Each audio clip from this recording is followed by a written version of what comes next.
Good afternoon, ladies and gentlemen, distinguished colleagues. It is my pleasure to welcome you all at our side event, which title is Media for Democracy, Journalism and Elections in Time of Disinformation in Euro-Atlantic region, which is dedicated to the World Press Freedom Day that we will celebrate on May the 3rd.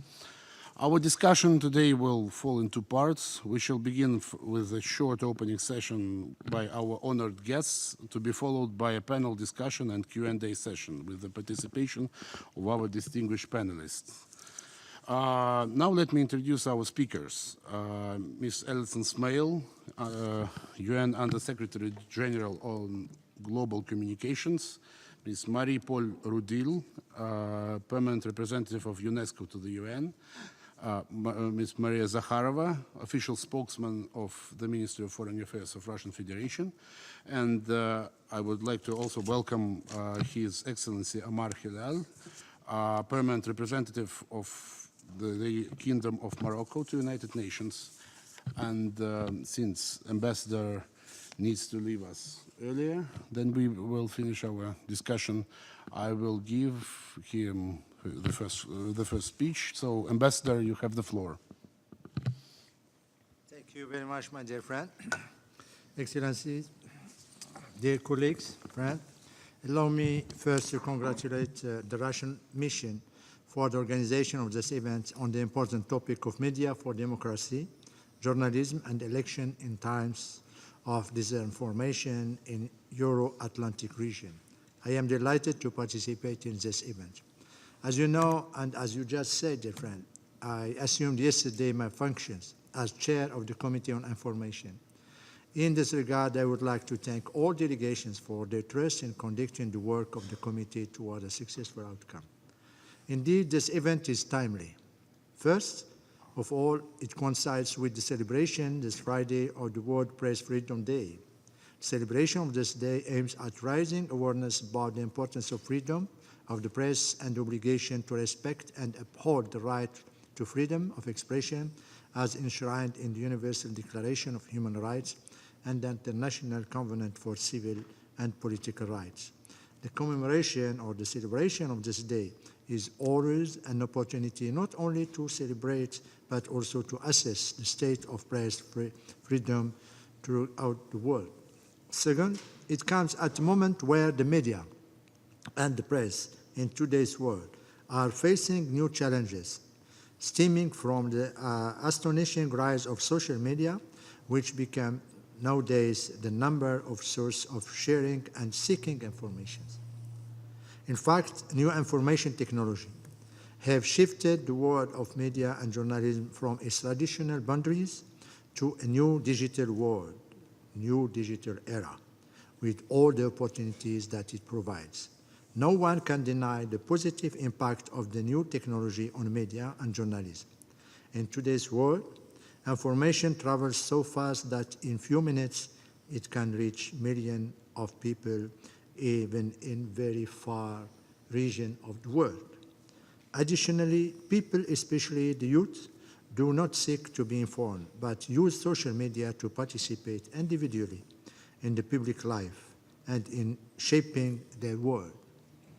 The easiness in sharing and seeking information comes with some serious challenges. As much as information is now available everywhere, the instrumentalization of social media can raise worrisome challenges. Today, anyone with a cell phone can transform lives or create chaos at any moment, at any area of the world. Incitement to hatred and to heinous crimes, terrorism, propaganda, are all examples of cases where social media has been misused to commit atrocities. Similarly, disinformation campaigns are often used to mislead the public opinion. It seriously undermines the credibility of this amazing communication tool. In this era of globalization, the need for reliable, neutral, and objective information is more vital than ever. To make the best out of the new tools provided by information technology, in particular social media, we need a two-steps approach. First, it is indispensable to raise awareness about the danger that lies in social media.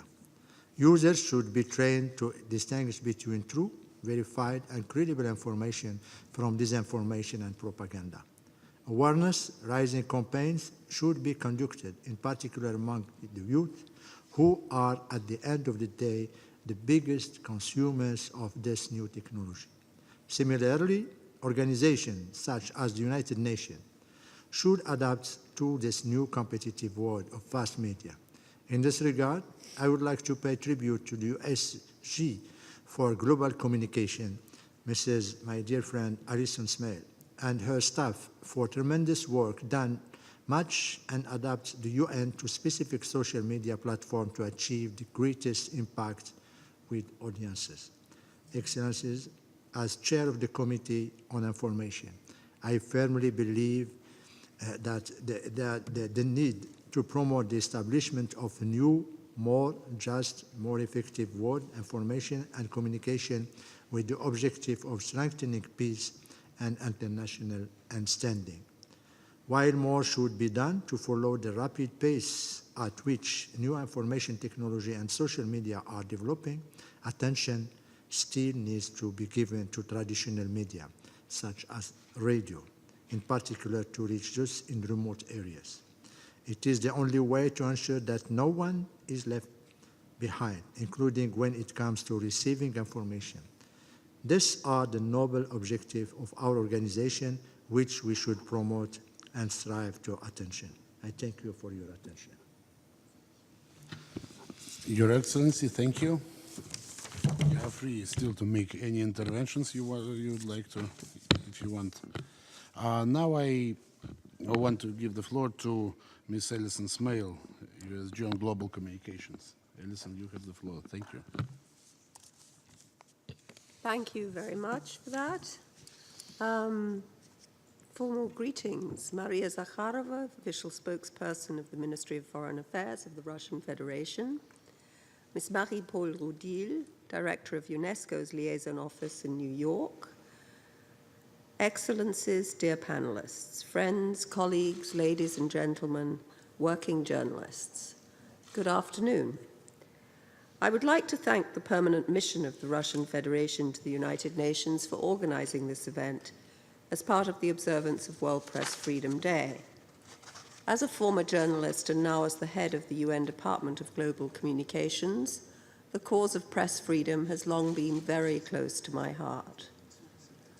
At a time when journalists and media workers are under attack the world over and face threats to both their lives and their livelihoods, it is critical that we reaffirm our commitment to the right to freedom of expression, as well as to free, independent, and pluralistic media. Article 19 of the Universal Declaration of Human Rights states that the right of freedom of opinion and expression includes the right to seek and receive, quote, information and ideas through any media, unquote.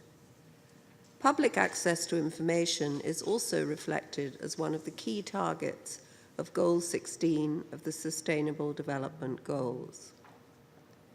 There are few times when that fundamental right becomes more critical and faces more challenges than during an election. I covered too many elections to count when I was a journalist. I can clearly remember my first. 40 years ago this month, I reported on the 1979 national elections in the United Kingdom that led to Margaret Thatcher becoming the country's prime minister. In many ways, 1979 was a completely different era. Information traveled much more slowly. There were no mobile phones, let alone smartphones. There were no citizen journalists. There was no social media in the forms we know now, of course, and no 24/7 news cycle in which politicians were expected to respond immediately to the latest news and developments. And politicians and their parties were only just starting to use the kinds of sophisticated techniques to share their messages and persuade voters that we now take for granted. In fact, a look back is quite clarifying as to what we do now compared to what we did then. In the 4 decades since that seminal result in the UK, elections have changed significantly. Politics has changed significantly. And above all, the way we consume news and information has changed significantly. Technology rules our lives and rules our media. I'm sure everybody in this room basically wakes up and looks at their cell phone, and the last thing they do before they go to bed at night is look at their cell phone. We now live in a world, therefore, where fake news has become a catchphrase. This, I really insist, is a misnomer. If it's fake, then it cannot be news. If it's news, it doesn't have to be fake. You can't have the two in one sentence. That in itself is not news and never has been. Propaganda and misinformation have always been with us. So has hate speech. What has changed is the speed and intensity with which they can be delivered, and the interactive way in which news and information can now be shared and disseminated, and as today's jargon would have it, weaponized. All this is a reminder that we must be as vigilant and vigorous as ever to protect and uphold the freedom of the press and the safety of journalists. These principles are universal. While today's discussion may be focused on one region of the world, the onus is on all of us, wherever we live, to play our part to defend those freedoms. Let us not forget the sacrifices that are being made by journalists everywhere, every day, to ensure that we receive clear and accurate information about the world around us. Just a couple of weeks ago, a young UK journalist paid the ultimate price just covering a demonstration in a city of the UK, Derry. I would like to thank you for all for listening today. I wish you a fruitful discussion. I hope I'll be able to stay for some of it. And I would also like to exploit this opportunity to invite you all to the high-level World Press Freedom Day observance organized by UNESCO and my department this Friday, 3rd of May at 10 a.m. in Conference Room 1. Thank you so much for listening. Thank you, Alison, for your statement. I hope we'll all be there. We'll join at that event on the 3rd of May, of course. Now I have an honor to give the floor to Ambassador of UNESCO to United Nations, Ms. Rudil. You have the floor. Thank you. Thank you, Feder. Mrs. Maria Zakharova, Alison Smail, and the Secretary General for Global Communication, Mrs. Pamela Falk. Ladies and gentlemen, dear friends, let me begin and join my voice by thanking the mission of the Russian Federation for organizing this additional meeting to mark World Press Freedom Day and ahead of the high-level event that Alison was just mentioning, that we are organizing on Friday, the 3rd of May, here at the UN headquarters. There are, in fact, almost 100 events taking place worldwide to mark this important day. The global conference event will start tomorrow, 1st of May, in the African Union headquarters in Addis Ababa, Ethiopia. The conference is jointly organized by UNESCO, the government of the Federal Democratic Republic of Ethiopia, and the African Union Commission. First time a regional organization partners with UNESCO on this endeavor.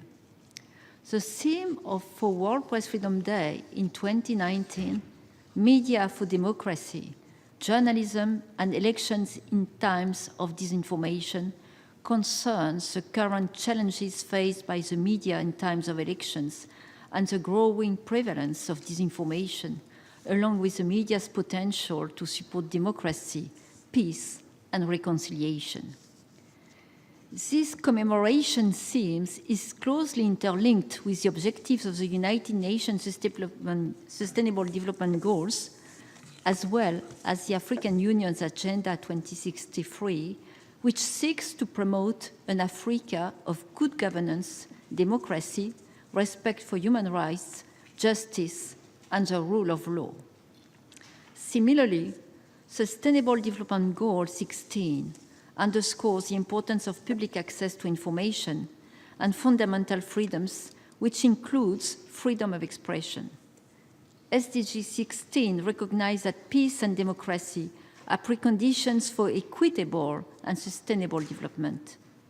When freedom of expression and safety of journalists are protected, the media can play a vital role in preventing conflict and in supporting peaceful democratic processes. The SDGs themselves encapsulate media's potential to promote peaceful, just, and inclusive societies. SDG Target 16.10 urges UN member states to ensure public access to information and protect fundamental freedoms in accordance with national legislation and international agreements. The two indicators to follow progress under this target cover the safety of journalists and the legal and political guarantees to access information.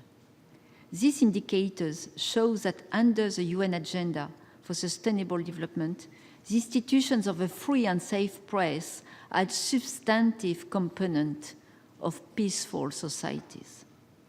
Nevertheless, free and safe press must be able to access and disseminate information of public interest without fear of attack.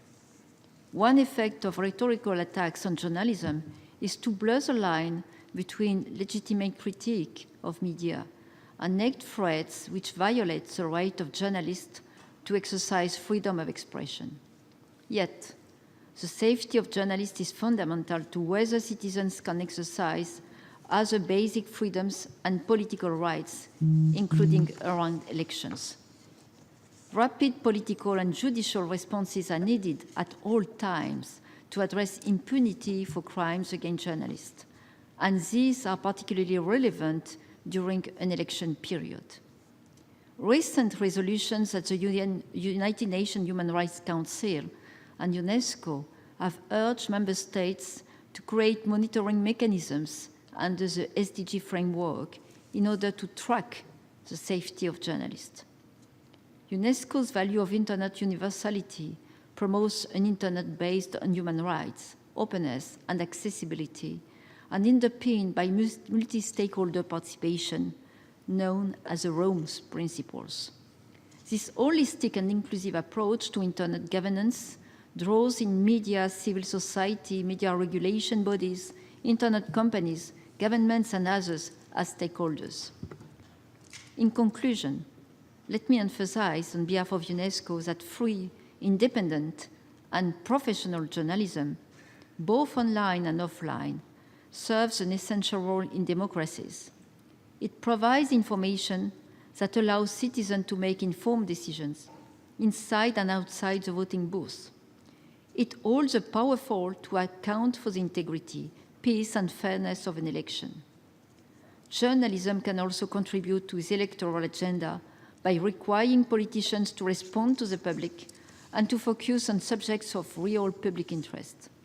These subjects include the SDGs, a common cause that is agreed by the global community, which range from advancing peace and human rights through to ensuring cultural diversity, gender equality, combating poverty, creating sustainable cities, and countering climate change.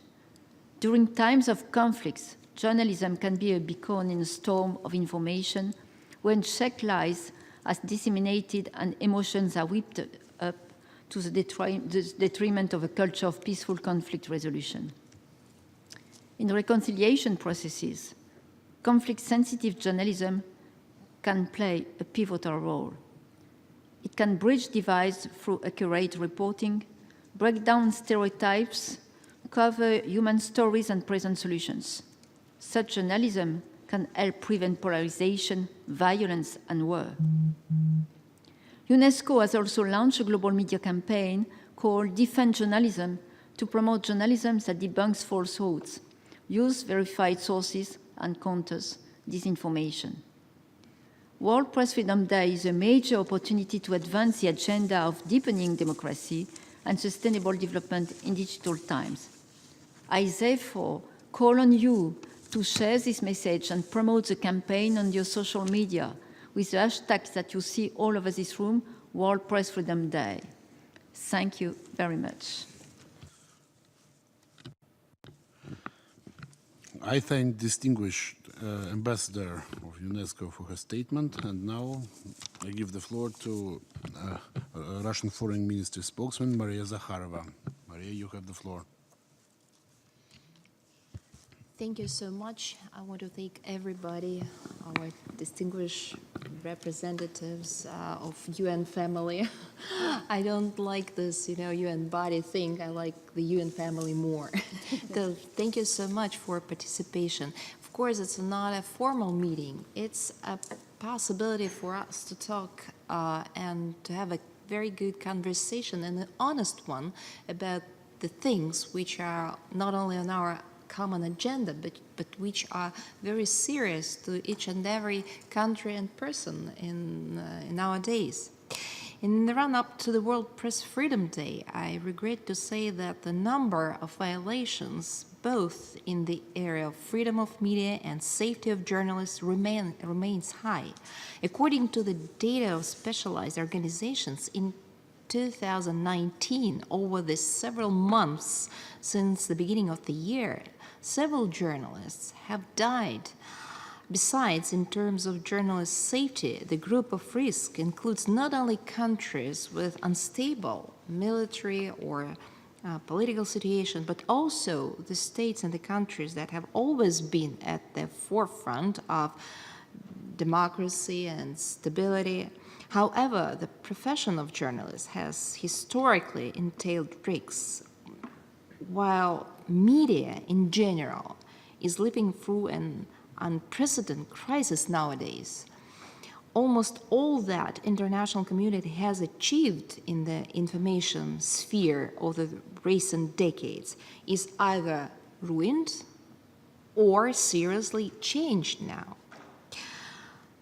Everything which is connected to the media area is under transformation and very contradictory. I will be very concrete in my speech. I'll try to pose examples, and even more, I'd like to pose questions. It's not to lecture anybody, it's just to have a possibility to gather different opinions on the very serious things. Let's talk about freedom to disseminate information. You recall the famous Watergate, when Deputy Director of FBI, Mark Felt, leaked the information to journalists, and in doing so, made this case public. The story turned the domestic political agenda in the United States, which hosts all our family here, upside down. More than that, it influenced information processes on a global scale. In 2017, about 2 years ago, a movie came out under the title Mark Felt, the Man Who Brought Down the White House. This movie depicts what this high-ranking official did is a heroic action.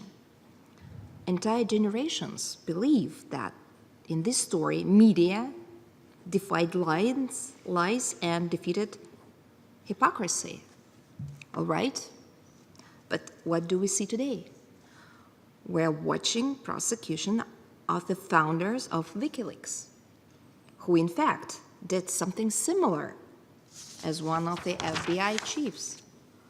But for some reason, Mark Felt is perceived as a hero, as a person who changed the information world, and actually the world in general. But the WikiLeaks activists are proclaimed criminals. So we all know that William Shakespeare wrote these outstanding words, to be or not to be.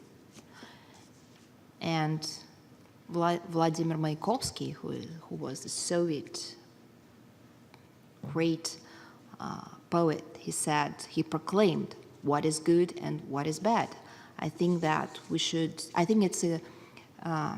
it's in this paradigm, of these two statements, of these two big questions, It's a very good and a very right way to talk about media and information in our days. So let's take a look on the role of NGOs in protection of journalists. Once non-governmental organization and professional community of journalists used to stand up to protect all who advocated freedom of speech, even if those activists might have break the law. Today, that was actually alpha and omega of information sphere and journalism. Today, we see that NGOs and some representatives of civil society get picky when it comes to protecting journalists. Sometimes it has to do with political motives. One example, recently in London has founded an organization to protect journalists. A great idea. The initiators were a famous human rights activist, Amal Clooney, and the head of the some governmental structures of Great Britain. They called upon journalists who feel oppressed or persecuted to share with them any relevant information to help them, to assist them, to protect their rights. In a couple of days, and ironically, in the same place in London, Julian Assange was arrested, and the newly minted organization never stood up for him. So, what is good, what is bad, to be or not to be? So let's move to another topic, antagonism inside the journalist community. For decades on end, the world has known the rule of all journalists always speak out to protect each other, no matter what is the race, religion, or nationality of journalists. Today, it is journalists themselves who stand on the opposite sides and actually shoot at one another. I mean, with words, with articles, with the reports. Ironically, this is the president of the German Federation of Journalists, Frank Uberl, who acts as a driver of crusade versus Russian media outlets in Germany. A few days back, he plainly called for restrictions against, for example, Russia Today Deutsch, Sputnik in Germany. He made several interviews calling for sanctions against the media. Our next, or my next topic is contradictory initiatives coming from one and the same core. World media experts, including Russians, recently has become part of many initiatives to develop priorities for protection of freedom of speech and countering fake news. For example, the Paris Peace Forum, to have taken place in late 2018. The official Paris did all it could to demonstrate readiness to protect media and freedom of speech, and actually to provide a very nice platform for all of us to talk and to work out some principles to stress the need to protect journalism and freedom of speech and combat fake news. However, it is exactly in France that the government consistently and systematically imposes restrictions on the Russian media. Just one example, here are a few pieces of statistics to make it clear. Not a single Sputnik Russian news agency journalist out of 9 working in France has received a press card from the French Foreign Ministry. And actually, the card confirms that its holder is an accredited foreign media correspondent. This is the document that gives one the right to work. So, by the way, this matter has dragged for more than a year now, and the accreditation is not formally denied. There are endless appeals by Russian journalists for which they receive standard answer, the work in progress. All this is insulting for the journalists, actually, who are not given any facts regarding their alleged inappropriate behavior or improper way of conducting professional activities, nothing provided to them as facts. I would like to stress here that this situation actually leaves journalists beyond legal status and does not allow them to engage in their professional activities, effectively work. One more contradiction of today's media world. It's the goal set contradicts the real steps. Yesterday, in a statement I heard made by EU delegation, we heard brilliant words that European Union was committed to freedom, democracy, freedom of speech. We can applaud to such words. Ukraine traditionally joins all statements pronounced by EU. However, it is exactly the Ukraine that situation with media freedom raises the most concern on European continent. For example, Ukrainian authorities have long embarked on the path of systematic repressions against unwanted journalists. The arrest of Kirill Vyshinsky, the editor-in-chief of RIA Novosti Ukraine news portal, who was seized under ridiculous accusations in a fabricated criminal case, has become an apotheosis of this genuinely totalitarian struggle against media. I would like to stress that the Kiev authorities continue to hold him almost a year at prison, a year, without a court verdict. My next topic is the conclusion. And in this part, let me point out the following. The entire world tries to prevent the spread of fake news. However, its amount is only growing. Day by day, we come to hear someone blaming someone for propaganda without providing any facts to prove the allegations, which makes the accusers real propagandists. It was not long ago that we lived through the era of globalization, actually, including in the media space. But now we see that the advent of the era of confrontation and antagonism in the information sphere. That leads us to such negative effects as lost trust, increase in aggressive rhetoric, getting back to a world with deep dividing lines, and the appeals, the calls to combat fake news obviously sometimes bring the world to censorship. New technologies, which you all mentioned today, does not focus on progress, but become political hostages. Surely, this picture is far not reassuring. However, it would be unjust to say that war for professional and responsible journalism is lost. There is still much media in the world that courageously carries on and fulfills its task, despite any political, financial limitations and difficulties. They broadcast from hotspots, carry out socially relevant investigations, offer deep analytics while remaining honest and principled. Today, in this room, there are journalists, representatives of international organizations and specialized NGOs, and of course, the members of Information Committee. I hope that the discussions, the speeches, the statements will contribute to overcoming and the dividing lines in the global information space. We all have a shared goal to add to emerging of such a mass media order where ethical norms would not again turn into an empty phrase, where journalists would not be arrested for their professional activity, where pluralism of opinions would exist not only on paper, but in reality. I thank you for the attention, and I think that we shouldn't lose the common ground and the great achievements the media reached last decades. Thank you. Thank you, Maria. Herewith we adjourn the first segment of our side event and go over to the panel discussion.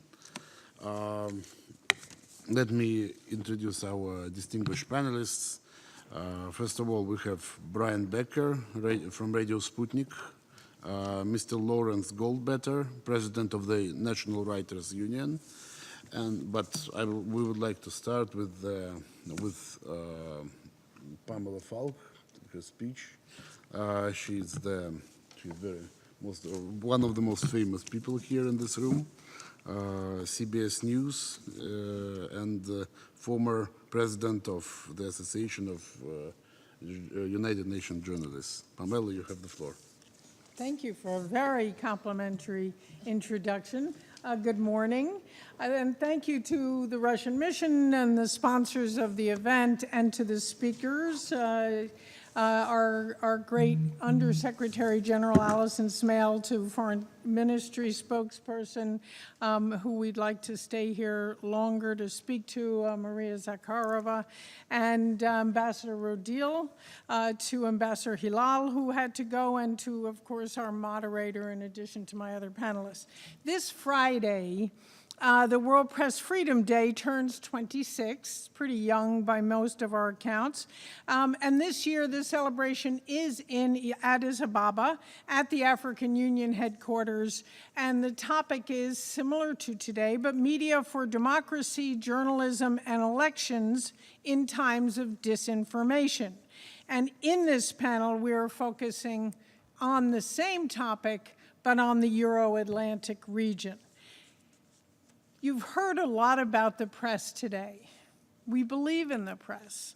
The press is called the fourth estate. It's an historic expression meaning outside and independent of the government. A free press is a guardian of free expression. Reporters try to shine a light on injustice, informing the international public and asking the rough questions of the powerful. Freedom of speech for the press and for any individual is not optional. It's an inherent human right.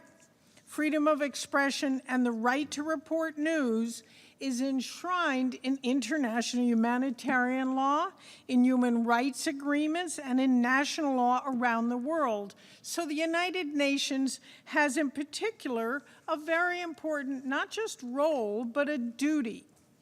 Attacks on the press these days, as you've heard a little bit about, and especially from the Foreign Ministry spokesperson, are at epidemic proportions in 2019. Why has the press become the target? Why is it in the crosshairs now more than ever? The reach of information, in part, is unprecedented, and that is because the internet has profoundly changed the way we view reporting, the news sources, how we have to verify and double-check everything we hear. CBS News, I will say, after 2 decades, aims to be and is, as much as we can be, objective and original reporting.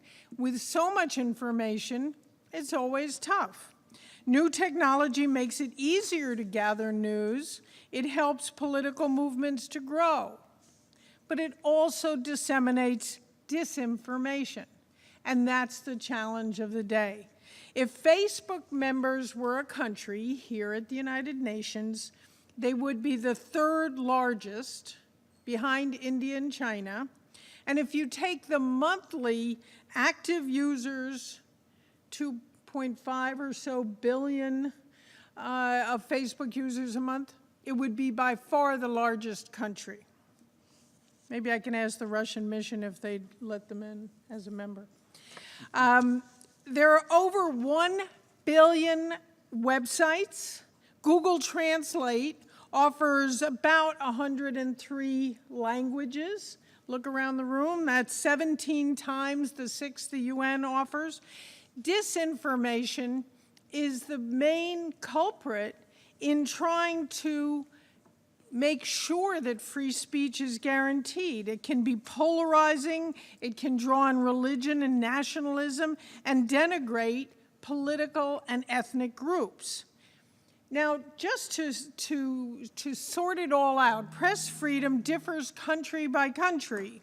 In the US, which is where I am a press representative and a journalist, the US Constitution lays out protection of the press in Amendment 1. Congress shall make no laws respecting an establishment, respecting establishment of religion or prohibiting free exercise of it, abridging the freedom of speech or the press or the right of the people to assemble. So it protects in particular two professions, the press and of course those who petition the government, otherwise lobbyists. There are also new laws that protect websites, the Facebook, Twitter, all of those against malicious lawsuits. Now, regulating speech, therefore, in the United States in particular, is very tricky. The U.S. has no hate speech laws, and with few exceptions, I also have a lawyer's hat, with few exceptions for when it's incitement, threatening to overthrow the government, fighting words, but generally speaking, other countries do, and that's part of the issue, is to try to figure out how to protect the press and yet monitor hate. A decade ago, social media, Facebook, Twitter, we all lived through this, and internet giants like Google were seen as helping to spearhead pro-democracy uprisings. But today, social media can damage democracy and privacy as much as it can promote it. What we need is to strike a balance. When I was president of the UN Correspondents Association, all we wanted to do was make sure we would improve access to information and protect journalists. Most recent examples of negative information that we cannot control as a society, as a family, as Maria pointed out, as a family of nations, is the Sri Lanka text. The social media ban, by the way, if you haven't looked at your Twitter accounts, has been lifted today. But the attacks against Rohingya in Myanmar and on the political front, several other examples, like the European Brexit campaign, bots that are falsely amplifying online campaigns can serve as a force for evil. Some of the consequences have been deadly. The United Nations has said that there was a link between Facebook information and the mass killings in Myanmar, and a top general long had used the site to spread false information about the Rohingya, the deadly attack on 2 mosques in New Zealand. So it goes on and on. The failing of social media sites to self-regulate is part of what we're seeing in terms of new legislation around the world. New Zealand has proposed a sweeping new law that would give legislators power to remove harmful content. The United States has nothing of that yet. European governments have offered similar proposals, introducing new laws targeting hate speech and proposals to remove terrorist content. Germany has a tough-line anti-speech law, and I will leave it to our speaker, the spokesperson for the Russian Foreign Ministry. We were speaking about it just briefly before the panel, that Russia's parliament approved a law that might allow the country to establish its own internet. The President Putin hasn't signed it yet, but the idea is to create a sovereign, so to speak, internet. I don't want to characterize it too much. I'll let you do that. But it is, in effect, news, like world politics, is going from state systems to globalization, and we seem to be returning back to silos on news, on internet, on politics. And that, we know from here at the UN, is not the approach that helps societies grow and prosper. No country has tried to build its own internet architecture, but it's probably out there in the future for many. What I would say is one little, not a promotional, but if you look at, there was last week, CBS Sunday Morning had a program on, a few other people have mentioned movies, on the Broadway show of the movie Network. And that movie, as you know, was about the transformation of news. CBS started and other networks started with what we used to call the voice of God. It was Cronkite, it was Chancellor, it was Brinkley. And all of those were objective and very few news sources in the United States, I'm talking about, needless to say. That moved to gonzo journalism where there wasn't an effort to be objective. Now it's moved to the internet where you're just flooded with information, some good and some bad. And the need today is to return. The catchline in that CBS Sunday Morning, which had great clips of both those days in journalism and the actual original 1970s movie, was that maybe it's not entertainment, maybe it's a documentary on our times. I leave you with saying that World Press Freedom Day is 26.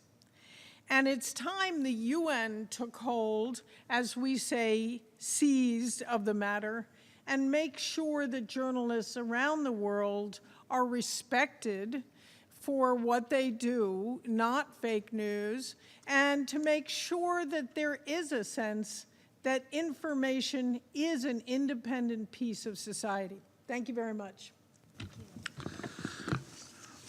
I thank Pamela for her deep and professional insights, and give the floor to our next speaker, Mr. Brian Becker from Radio Sputnik.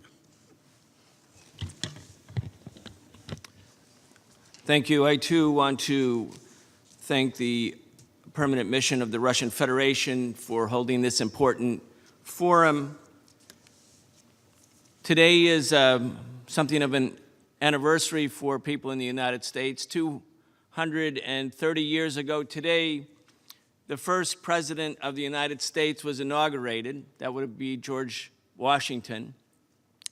There wasn't a First Amendment at that time. That came 2 years later.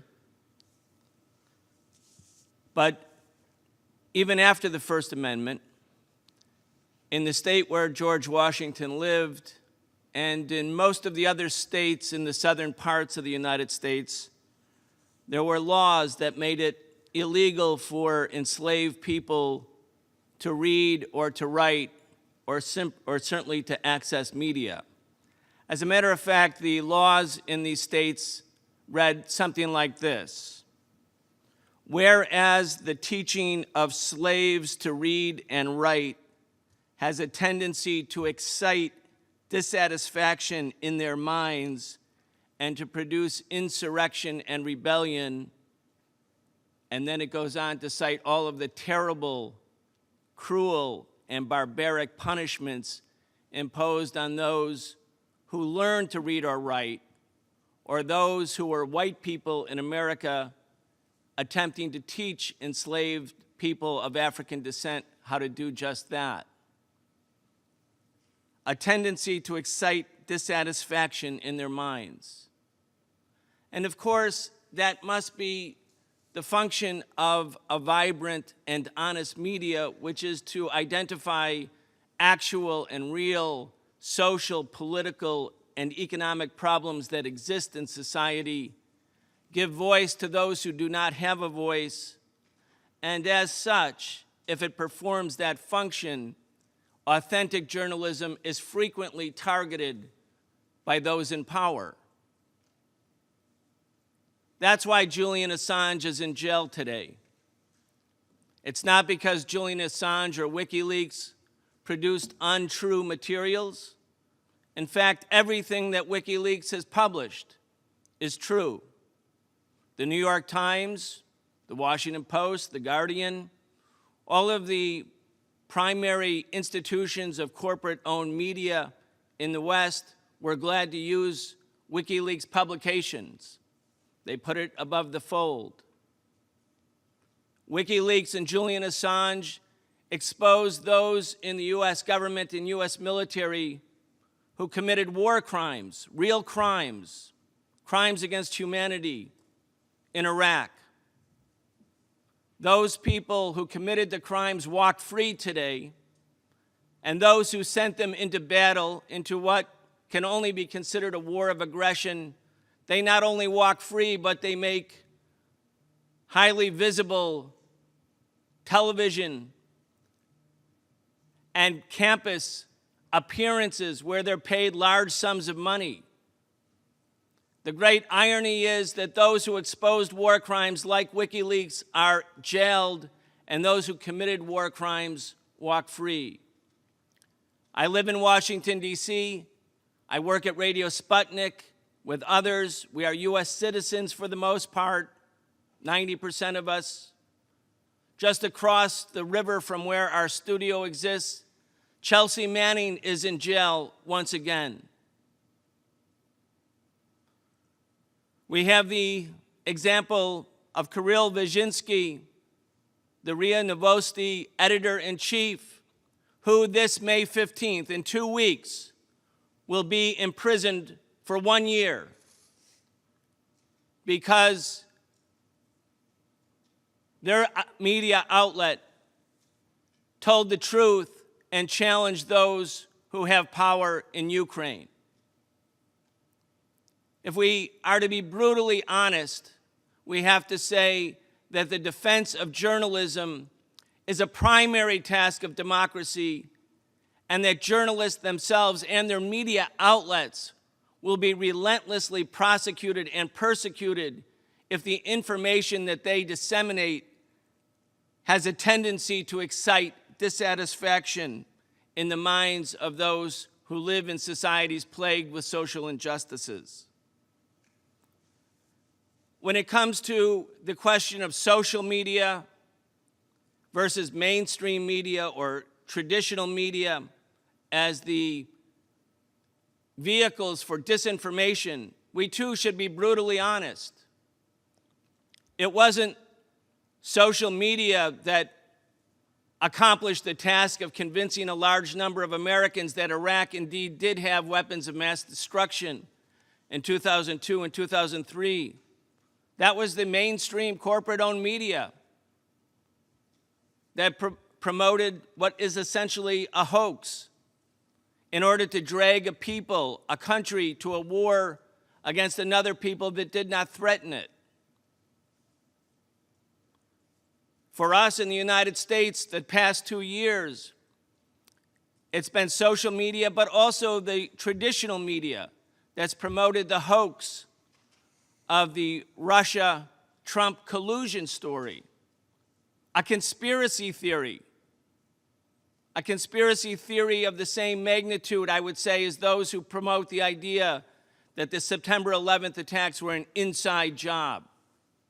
And yet this relentless promotion of a hoax has had a profound and negative impact politically on people in the United States and a profound and lasting impact on international relations and relations between the two most important and largest thermonuclear powers in the world. The defense of journalism, the defense of journalists has to be understood as a primary concern for everyone who believes in democracy. And as we gather today, I think each and every one of us have to think about the fact that we are here walking free and Julian Assange, Chelsea Manning, Kirill Vyshinsky are languishing in prison. We cannot really talk about a free press until they themselves have been freed. Thank you very much. I thank Mr. Becker for his ideas that he shared with us and give the floor to our last but not the least speaker, Lawrence Goldbetter, President of the National Writers Union. Mr. Goldbetter, you have the floor. All right, thank you. And I also want to thank the Permanent Russian Mission for organizing this event and for their generous invitation to me to participate in it. And I would just not only bring you greetings from the National Writers Union, which is a freelance union in the U.S., but also on behalf of the International Federation of Journalists, which we're an affiliate of, which represents 600,000 journalists and 400 unions in 180 countries around the world. On April 19th, 29-year-old journalist Lyra McKee was shot and killed while covering the riots in Londonderry, Northern Ireland. She had worked at the Belfast Telegraph, was a member of the National Union of Journalists, UK and Ireland, and was a freelancer and novelist. She was killed after a gunman, apparently with the new IRA, fired shots towards the police. Lyra was standing nearby, reporting live from the scene. This is just the most recent tragic example of why the International Federation of Journalists has launched a campaign for an international convention dedicated to the protection of journalists and media professionals. Despite many protocols and guidelines and proposals, journalists still face a daily threat, and impunity continues to make the situation worse. In the last 6 years, more than 600 journalists have been killed. 9 in 10 cases have gone unsolved and unpunished. Impunity reigns. Hundreds of journalists are imprisoned, and on a daily basis, journalists are attacked, beaten, detained, harassed, and threatened. There are growing threats to digital safety with cyber attacks, hacking, online harassment, especially of women journalists, all creating a safety crisis for media workers. Behind every statistic is a human tragedy, a death, a kidnapping, a family blown apart. Behind every statistic is a country or community left without information, denied the democratic right to be properly informed. The IFJ Convention would be a new binding international instrument dedicated to the safety of journalists, including a specific enforcement mechanism. Media workers face a different situation and require a category-specific solution. I just want to take a few minutes to talk about some of the attacks on journalists here within the U.S. April 3rd marks 1 year that journalist Manuel Duran has been sitting in an ICE detention center fighting his deportation. Manuel is a well-known and respected journalist in Memphis, Tennessee, who previously worked for a TV station in El Salvador. After his life was threatened there, he came to the U.S. more than a decade ago as an undocumented immigrant. He was arrested by Memphis police on April 3, 2018, while covering a local immigration rights protest. Despite wearing a press badge around his neck, police arrested him and charged him with disorderly conduct. 2 days later, Memphis police dropped the charges and turned Manuel over to U.S. Immigration and Customs Enforcement, where he's been held ever since.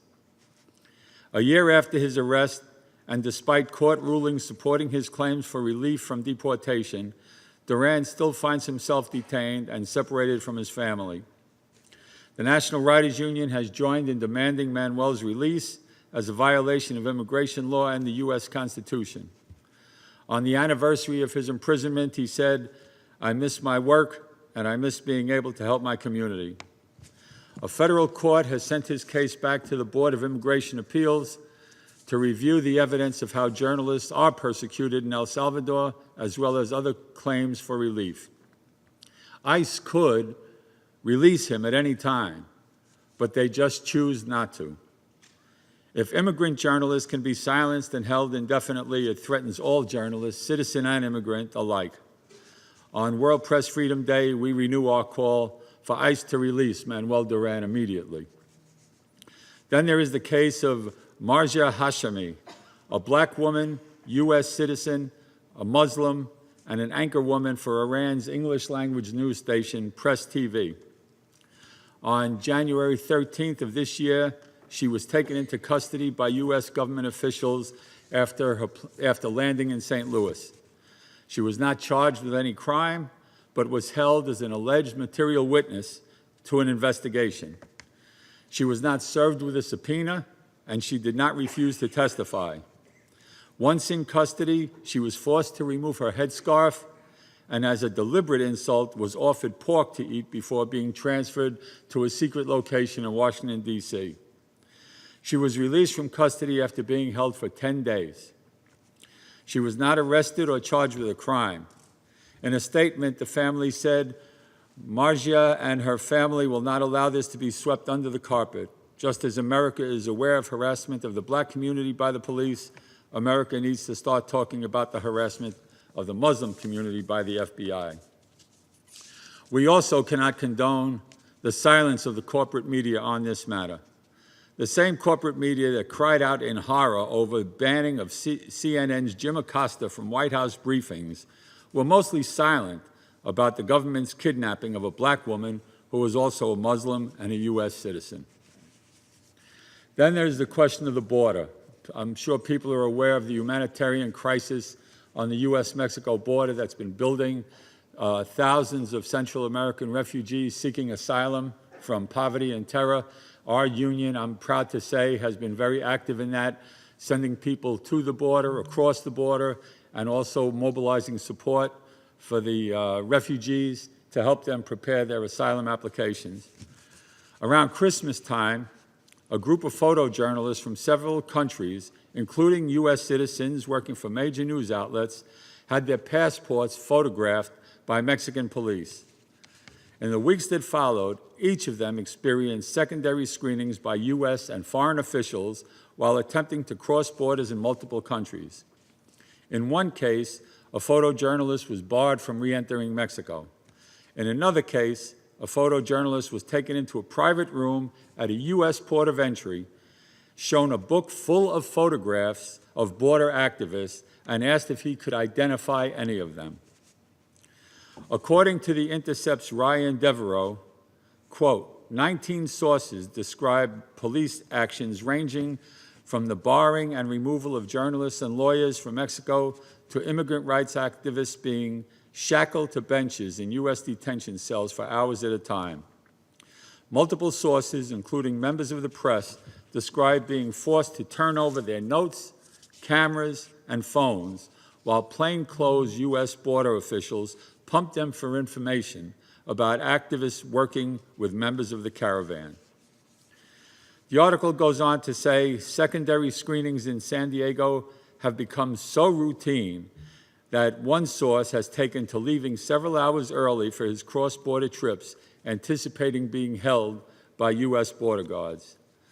The freelance photojournalists swept up in the dragnet, meanwhile, have been left to worry about whether they will be able to freely continue their profession or if state interference, in some cases from their own government, will prevent them from documenting some of the most important stories of the Trump era. On this World Press Freedom Day 2019, we certainly have our work cut out for us.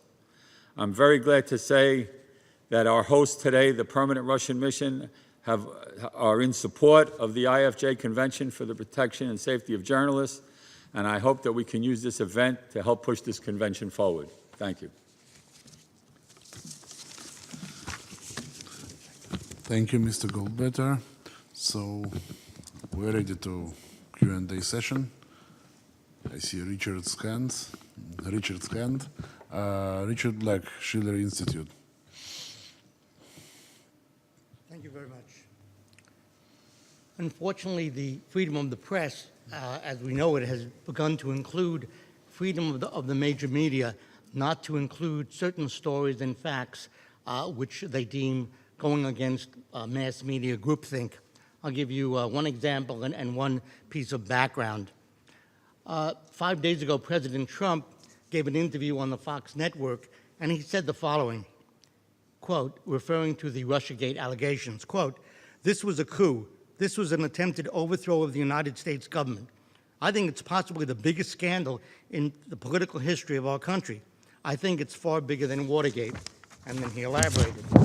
Then he broke in when the interviewer was making some anti-Russian comments and said, "President Putin of Russia made the statement that it's great to be able to help us with Kim Jong-un and North Korea. We all want to get rid of nuclear weapons. Russia wants to. China wants to. President Xi has been a great help." And it went on from there. Now, he made 2 points, therefore. Number one, that there has been an ongoing coup against the President of the United States.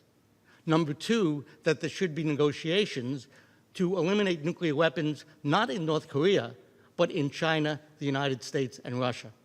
One would think that these would be highly newsworthy comments, but a perusal of the mass media throughout Europe and the United States found that aside from Fox TV, where the interview took place, there was no coverage whatsoever.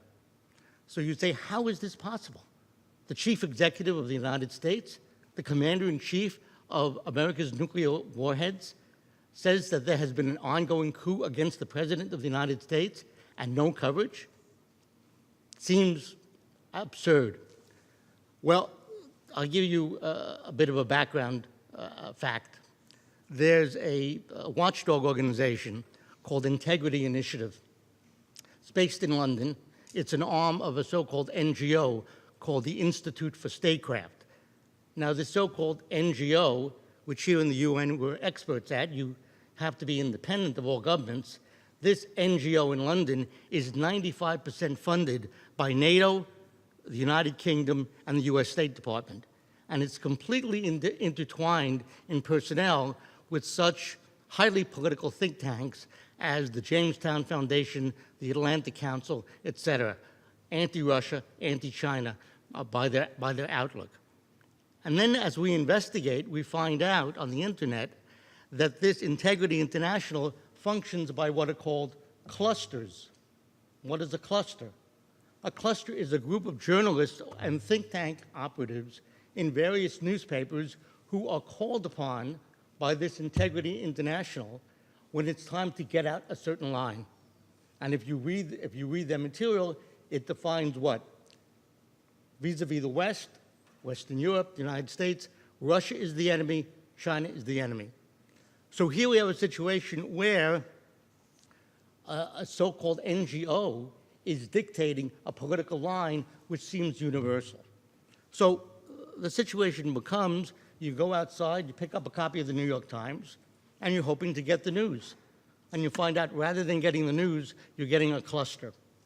Well, the good news is that if you talk to the American people in Alabama and in Iowa and in Wisconsin and in Oregon, number one, they don't want the coup.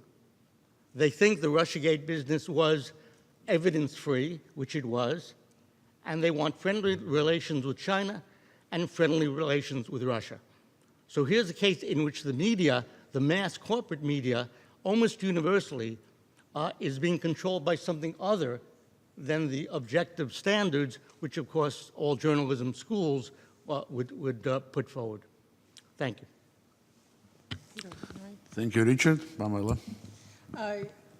Sorry, I do understand the point, and I respectfully only want to disagree on one point. As you were speaking, I just thought, really, did CBS not cover that? And there's a full story about President Trump saying this was a coup. He complained to Fox News' Sean Hannity. If there are a lot of complaints about how much every news organization can cover, I actually think it's going in the opposite direction because we're now streaming and there's a lot that the mainstream media does cover. But in any case, I understand some of your other points, but I respectfully disagree. We do cover, if anything, sometimes people complain we cover too much of what's on Twitter. Thanks, everyone. Tinatin. My name is Tinatin Chaparitse. I'm from Columbia University. I'm a master's student at the Harriman Institute. First of all, thank you very much for organizing this event. I had a question for Ms. Zakharova regarding the stable RUNET law. My understanding, and please correct me if I'm wrong, is that this is an attempt on the Russian Federation's part to try to protect its sovereignty in the digital domain and the information space, more specifically. Are you, however, concerned that this may impede free flow, democratic free flow of information in the internet domain, particularly on Russian territory? Thank you. Maria. You know, I received, if I may, yeah? Yeah. I received many questions, and even Pamela asked me this similar thing before our conversation, what this law is about. And the thing is, it's not about Russia withdrawing itself from the world internet, of course not.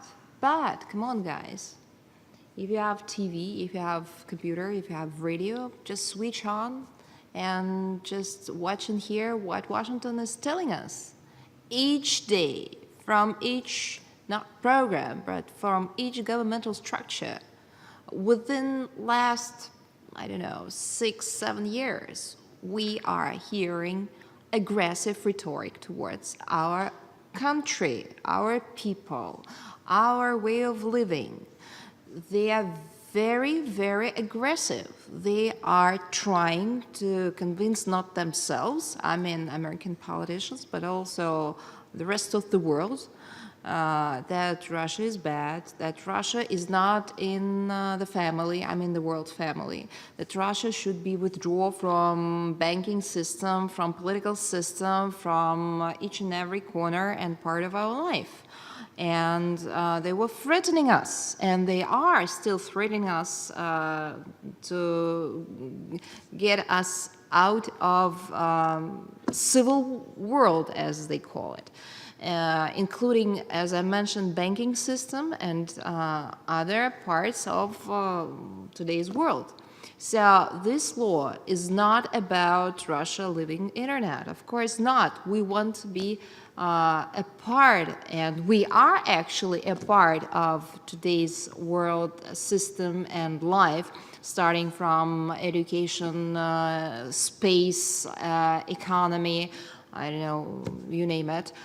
But if those threats, which we are hearing from American politicians, from NATO, for example, and others, will be fulfilled and realized, we want to be prepared just as a country, just to have a communication within our society and within our country. We want to be prepared because, you know, we've heard so much from Congress, from Senate, from the White House, from different politicians, and, you know, enough is enough. We really very thankful, and I mentioned, and not only me, but other distinguished representatives today mentioned so much about democracy and United States, who actually was the pioneer in 20th century in different fields, especially in freedom of speech and freedom of journalism, and we're really very thankful to them because we learned this lesson, and it really, I think, enriched our life in my country, because for many years we had this experience of freedom of speech, etc., etc. So within 20, 30 years, we learned this very well, and we actually moving in this direction, and really grateful that we are actually joined, for example, democratic world, etc., etc. But we noticed that while we were developing, while we were making our economy stronger, we became not very welcomed. And it's strange because, as I mentioned about, I think, 10 years ago, globalization was the major thing which was presented here in United Nations headquarters as the major task and goal that we have to move in this direction. And the globalization was, as an idea, as a concept, includes all the fields and corners of our today's world. But now we are watching opposite movements, that our common world, our information sphere is divided into different parts. So it's just one more time. It's not about living, no. I mean, it's about being prepared. And we stressed one more time, several times, lots of times, what we want to be, and we want to build a joint world, open world. But it should be done in a very respectful way. We want to be on the same positions as other world members. And we actually did a lot. We invested a lot as a country in science, in education, in, I mentioned space, in other spheres of our life to be respected. And we never start, for example, World War. We never been aggressive. We have our own experience of living. So just want to stress it one more time. Thank you, Maria. So, Carla Steyer. Oh yes, it's right time, Carla. You are welcome. Just wait a second. They will operate the mic.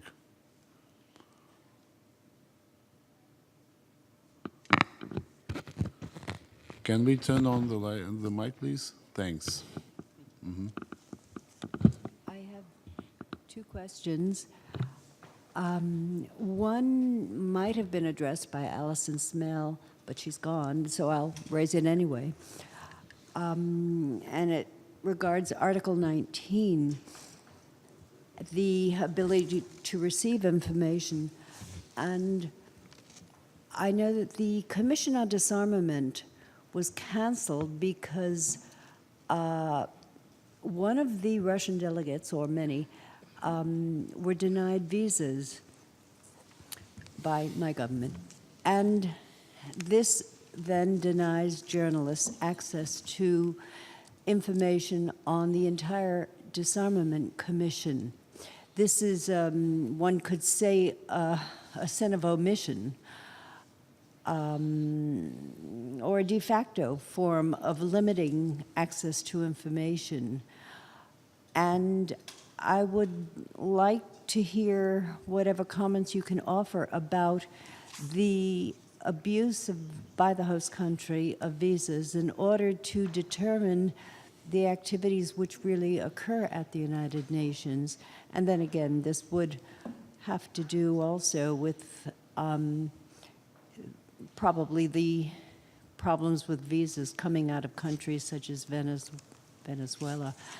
I also have a follow-up on that. This is something very confusing. 2 years ago, I went to North Korea. When I came back and published an article, I found an almost impenetrable wall of hostility on the part of people who had never been to North Korea. And and this, of course, had to do with other journalists who insisted I hadn't seen what I'd seen and so forth. This, of course, is Western Europeans were the most disappointing of all. Many Americans were also part of what I would call a very frightening and impenetrable refusal to hear different opinions. And I just would add to that, when Ray Bana of the New York Times published the story of the it wasn't the story, the details of the El Mozote massacre, he was fired. And then again, we all know about the case of, in 2003, Judith Miller having consistently published disinformation which supported the administration's determination to attack Iraq. So we talk about press freedom, but there is so much control of the press, even in this country, or perhaps especially in this country. What can be done to actually make a reality out of what is a very noble idea, which is educating the public so it can make informed decisions about voting and acting? Thank you, Carla. First of all, I wanted to tell you that the visa issue was not the point of our discussion today. I mean, Carla, you're quite right. I want to support you in these remarks, and I will explain why. You know that my deputy, who is actually the deputy director of the Information and Press Department of Russian MFA, who are actually in charge of information, world information, international information programs, who is a very active diplomat and then a very active member of international conversation on this issue, was not issued U.S. visa on time. And he could not come today for this meeting. But he applied on time, but he did not get the visa on time. So probably, if everything will be fine, he can do it tomorrow. But we were actually expected him to come yesterday. So just I had a very interesting dialogue with one friend of my very close friend. She is from United States of America. That was about 2 weeks ago, and that was a huge surprise for her. how long U.S. Embassy in Russia, in Moscow particularly, is issuing U.S. visa for Russians. Can you imagine? 300 days. It's 2019. Hello? We're discussing new technologies. We can reach each other through internet all over the world in 1 sec. 300 days. It takes usually U.S. Embassy in Moscow to set the date for the interview. Not to issue visa, but to set the date for the interview. 300 days. So I think that what you are saying is absolutely right. And another last example, it's about political world, the world of political issues, and very close connected to information and freedom of speech, etc., etc. It's about Crimea. Everybody within 5 years is talking about Crimea. Reports, sanctions, conversations, speeches, and statements. Nobody visited Crimea. Mostly those who are the most active in these discussions. So we are asking, please come to Crimea. We will provide assistance. You can do it on your own. No, it's somehow forbidden for international journalists to go there. Okay, we ask, for example, other countries to invite Crimean people to come to different forums and symposiums and meetings just to present their position on what is going on there. They are not issued visas, just forbidden.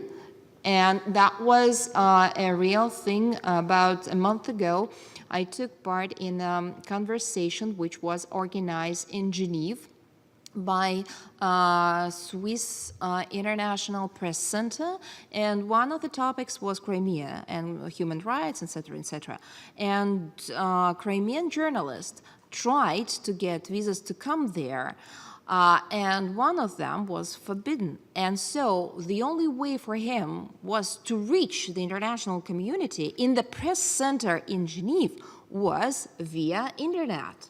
So we made like broadcast from Crimea to Geneva, but he was not issued visa. So I think that your remark has very close connection to the to our 2 days conversation, because this is the example. It's a real life. It's from reality what is going on and how these things are fit together. Thank you. I just wanted to add that we keep on updating everyone about those visa issues on Foreign Ministry webpage and even Russian mission to the UN. There was another question about American media market. Maybe Pamela will try to answer that. I'm sorry. Like another part of Carlos' question. Sorry, I missed Never that. mind. Okay. I missed that part. It was a long, winding Okay. question. I pass. Okay. Sorry. So, are there any questions? We are running out of time anyway. So, we are. thank you. Thank you very much for being with us today. Sorry, I No, no, got no, lost. that's- There were so many parts no of the problem, question, no and I was thinking I had to...